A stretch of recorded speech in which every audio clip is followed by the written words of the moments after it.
Paz, meus irmãos, tudo bem? Bom dia. Café com fé e confissão. Estamos aqui, ó. Hoje estou vestido de verde oliva, né? Boné da fé, camuflado e a bandeira do Brasil, para sempre estar trazendo uma mensagem patriota para você. Sabe, queridos, nós precisamos entender que essa pátria pertence ao Senhor Jesus Cristo. E nós não podemos deixar nada, né, interferir nisso. Eu sei que você pode ter sua opinião, você pode ter suas preferências, mas eu não tenho uma opinião. Eu tenho um dever com a pátria que meus filhos moram, que minha mãe mora, né? Que eu moro, da igreja que eu sou pastor, né? Então eu tenho um dever com essa pátria e eu quero o melhor para essa pátria, porque se Jesus não voltar, os nossos filhos, nossos netos, bisnetos vão estar aqui e nós vamos ser aqueles que empurramos coisas que não são boas para eles. Então eu quero incentivar você, que é o meu ouvinte do Café com Fé e Confissão, né, a ter uma mentalidade sadia, né, crer num país crente, cristão, né, em família forte, né, numa pátria sadia onde não há corrupção, sabe, onde as nossas crianças não são enganadas, nossas crianças não são iludidas, crer em coisas boas, sabe, meu irmão, né, não é partidarismo, mas sim ver o melhor governo para a nação. Por isso eu estou aqui hoje, né, nessa posição, aqui falando sobre isso mesmo, né? Às vezes eu vou medir as palavras para falar, porque eu também não quero ultrapassar o limite. Eu quero incentivar, né, você a levantar a bandeira de um país sério, de um país de futuro, e um país onde nós vamos ver coisas grandes acontecer, direito para todos, não é verdade? Mas um país de promessa, um país que leva a família a sério, as crianças a sério, um país que não há corrupção, um país que avança. Amém, queridos? Os dias serão maus, e se nós tivermos maus governos, piorará as coisas, amém? E nós estamos falando das escrituras que curam, amém, queridos? Graças a Deus, né? Então, hoje nós vamos falar que a confissão ativa a nossa fé.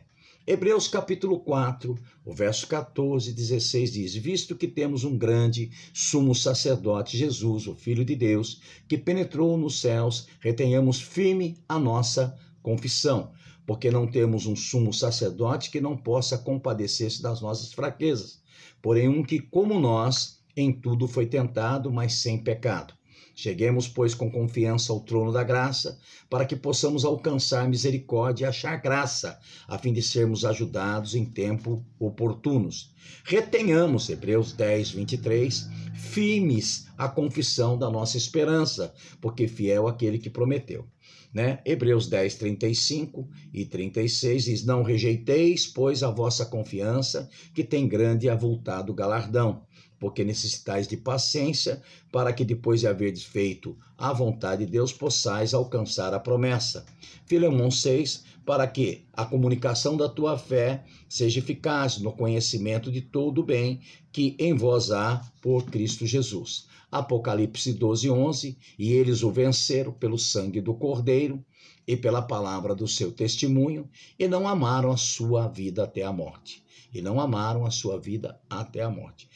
Joel 3,10, forjai espadas das vossas enxadas, lanças das vossas foices, diga ao fraco, eu sou forte. Amém, queridos? Então nós temos que entender que a palavra de Deus é uma bênção para nossas vidas. E nós devemos reter, né, a confissão, mantendo ativa a nossa fé. Quando nós confessamos a palavra de Deus, esses versículos que eu acabei de dizer a você, você está ativando a sua fé. Você está pondo em funcionamento a fé, porque a fé vem por ouvir a palavra de Deus. E quando nós ouvimos a palavra de Deus, fé se instala no coração. Na verdade, quando fé se instala no coração, eu estou tomando comprimidos da palavra que cai no meu organismo, porque esta palavra se faz carne em mim, e esta carne é curada e sarada, nos mantendo com saúde divina. Sabe, irmãos, nós precisamos entender que nós somos redimidos da maldição da lei. Agora, lá em Gálatas 3, o verso 1 ao 29 diz assim: ó insensato Gálatas, quem vos fascinou que não obedecedes à verdade? E vós, perante os olhos de quem Jesus Cristo já foi representado como crucificado. Só quisera saber isso de vós: recebeste o Espírito pelas obras da lei ou pela pregação da fé? Se vós sois tão insensato que, tendo começado pelo Espírito, acabeis agora pela carne, será em vão que tenhais padecido tanto, se é que isso também foi em vão. Amém. Aquele, pois, que vos dá o Espírito e que opera maravilhas entre vós, o faz pelas obras da lei ou pela pregação da fé. É o caso de Abraão, que creu em Deus, e isso lhe foi imputado como justiça. Sabeis, pois, que o que são da fé são filhos de Abraão. Ora, tendo as Escrituras previsto que Deus havia de justificar pela fé os gentios, anunciou primeiro o Evangelho a Abraão, dizendo: todas as nações serão benditas em ti. De sorte que o que são da fé são benditos com o crente Abraão. Todos aqueles, pois, que são das obras da lei, estão debaixo da maldição. Porque escrito está: maldito todo aquele que não permanecer em todas as coisas que estão escritas no livro da lei para fazê-las. É evidente que a lei, e ninguém será justificado diante de Deus, porque o justo viverá da fé. Ora, a lei não é da fé, mas o homem que fizer essas coisas, por ela viverá. Cristo nos resgatou da maldição da lei, fazendo-se maldito por nós, porque está escrito: maldito todo aquele que for pendurado no madeiro.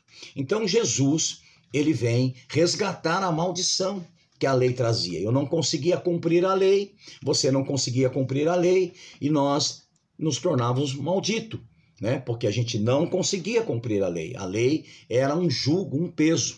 E Jesus vem e ele cumpre a lei no nosso lugar, se faz maldito no nosso lugar, né? E agora ele está pendurado no madeiro, crucificado no meu e no seu lugar. Para quê? Para que a bênção de Abraão chegasse a nós, os gentios, por Jesus Cristo, que pela fé nós recebêssemos a promessa do Espírito. Então, para que eu e você pudéssemos receber a promessa do Espírito, a promessa da graça, nós precisamos, né, aceitar Jesus, aquele que se fez maldito. Jesus vem, cumpre no nosso lugar aquilo que nós não conseguimos cumprir pela lei, e ele é crucificado pela lei, e agora ele nos liberta desta maldição e nos coloca no caminho da graça, para que o Espírito Santo, que é a promessa que está em Abraão, nos alcance, trazendo cura, libertação, paz, alegria. Hoje não vivemos mais condenados.